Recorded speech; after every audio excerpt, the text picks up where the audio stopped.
fikrim bo'ldi. Dilshod aka, hozir trenddagi atirni sepgan yaxshimi yoki nomi chiqmagan atirlarni sepgan yaxshimi?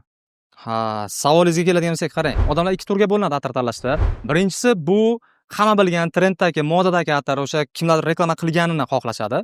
Ikkinchisi esa bu aynan o'shalar reklama qilmagani, tanilmagani, hech kim bilmaydigani, ommalashib urfga kirib ketmaganini xohlashadi. Agar siz hamma bilganini tanlaydigan bo'lsangiz, bu yomon ish emas, bu ayb emas. Bu sizning individual o'zingizning shaxsiy qaroringiz. Biz buni har doim qo'llab-quvvatlaymiz. Ko'pincha noodatiy ifor xohlagan mijozlar ko'p odatda mana keladi, qaraydi, nomi begona bo'ladi uni. U Chanel, Versace, Louis Vuitton emas u.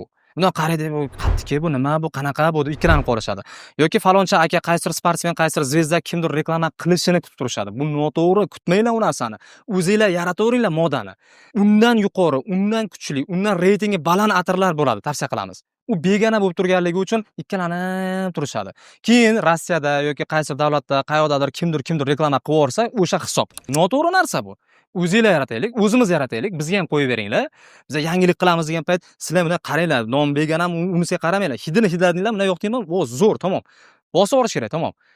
Atrofda ajralib turasizlar, individual atir sepsanglar. Hammada uchrayvermaydigan yoki tanilishi, anaqa trendga chiqishi kutilayotgan atirlarni biz sizlarga tavsiya qilamiz. Qo'rqmasdan bosib olaveringlar. Qanaqa tabdagi xohlasangiz, bizga keling. Xudo xolasa sizni o'zingizga, tabingizga mosini ko'rib birgalikda tanlovlar qilamiz. Qolamiz sizni.